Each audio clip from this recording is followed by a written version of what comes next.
Another really common posture mistake is a forward head position, where the head starts to migrate forward. And you can see it sets off an entire chain reaction in my body. Automatically, with a forward head, my upper back needs to round to counterbalance myself. The head weighs about 10 pounds, and the spine is supposed to be a pillar of support. And when the head is not resting on the bones, it's being held up by the muscles, and you're kind of hanging on your ligaments. And so in order to counterbalance this 10 pounds forward, I'm sticking my upper back out. And as you can see, it's very connected to forward shoulder posture. It's very common to see young people with kind of a hump in their upper back. Now, that can be because of some medical problems. I mean, older people have osteoporosis, and there are reasons for that. But a lot of times when you see young people with a big fatty neck hump right in here, it's because their body is laying down fat deposits around the spine to protect it, because it's having to hold that forward head posture. The further forward your head goes, the more it seems to weigh. Like, think about it. If you knew that you had to carry a child for a long period of time, you're going to carry them close to your body because that's the most efficient use of your energy. You wouldn't stick your arms out straight and hold them out here, because that is going to be very, very, very taxing on the body very quickly. It's the same thing with your head. So we've talked about the position of the head. Now let's talk about the position of the neck. You know your head is forward when your neck is not straight up and down. It's supposed to be a vertical pillar of support. If it's at an angle, you know you have a forward head position. And so one of the key things about achieving a good neck position is relaxation, and just really trusting that your head can balance on top of your neck. And we're going to try to find that sweet spot right now. So the first thing that we're going to do is we're going to think about letting the chin drop a little bit. Now notice, if my head is forward or my head is tilted backwards, I'm going to have a kink in the back of my neck. So look, it's not a straight line, it's just a big kink in the back of my neck. We want to try to get a nice straight, long back of the neck. And so in order to achieve that, let your head tilt down a little bit. Now, it's not the same as letting it slump forward. You're tilting it down using your ears as the axis, right? So it rotates from the axis of the ears. So it's tilting down a little bit, and really you're creating length all the way from your neck up through the back of your skull. What's really important to achieve here is really thinking about relaxing those muscles right at the base of the skull, those suboccipital muscles. Let them relax. They're the ones that are pulling you into a kinked position. So we're just going to let the chin come down. The muscles are going to relax.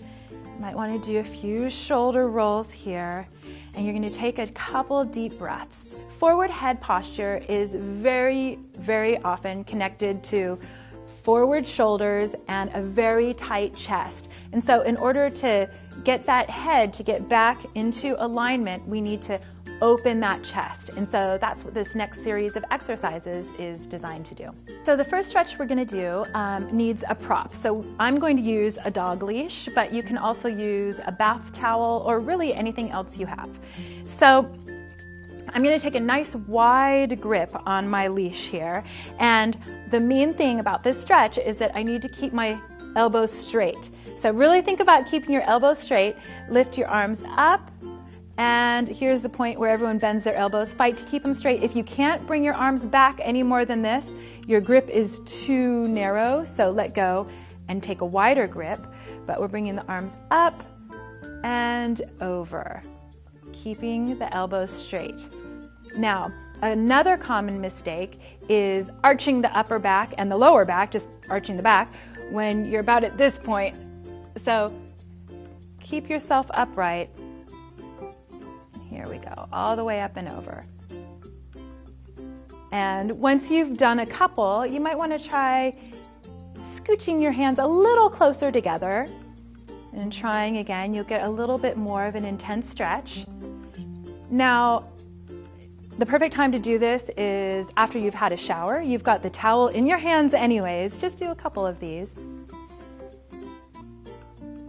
And I'm going to just bring the hands up, and I'm very gently just going to do a side bend. Now I'm kind of pushing my opposing hip out so I can counterbalance, and I'm just trying to get a nice stretch through the side. I'm not leaning forward. I'm pretending like my body is between two panes of glass, and I'm just trying to go exactly sideways. You don't have to go really far. Just take it nice and easy, but we're working on separating the rib cage from the pelvis.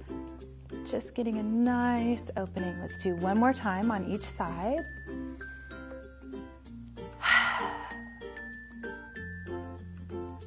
And other side.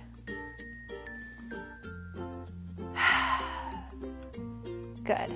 Now from here, we're going to do a little back strengthening exercise, and it's called the bow and arrow. And so all I'm going to do is bend one elbow. The other elbow stays locked out. I'm going to bend the elbow, pull it back as far as I can. I'm engaging the muscles in the upper back. That's going to help me migrate the shoulders backwards. I'm pulling, pulling, pulling, and twisting, and I'm going to turn and look behind me, engaging the entire upper back. Here it is from the side view.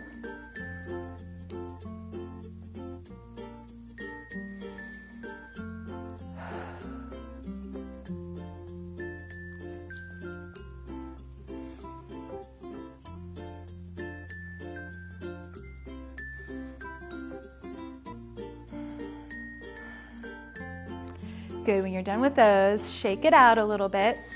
You should really feel it in your upper back. We're trying to really strengthen those upper back muscles and stretch the chest muscles. The next thing we're going to do is a chest stretch, and this one can be a little bit tricky, so watch carefully.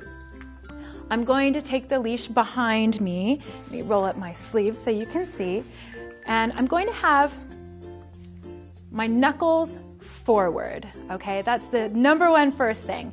Now, it's a little tricky to get into this position for the first time, so we're just going to do one hand at a time. I'll show you facing forwards, and then I'll turn around so you can watch again. But I'm going to rotate my palm forward, and I'm going to bring my knuckles over the leash, and then I'll end up with my palm forward and the leash behind my knuckles. Other side, rotate forward. And now from this position, I feel a nice big stretch through my chest and through my forearms as well. If you find yourself in this position and you aren't feeling much of a stretch, start again with your hands a little bit closer together. Now I'm going to turn around and I'll show you again from the back. So I'm going to start off with my knuckles facing forward. I'm going to rotate my hand around. Rotate my hand around. And so from here, it's pulling my shoulders backwards. It's pulling my forearms open. I'm getting a stretch all through my shoulders. So again, 6 to 10 breaths. Just breathe.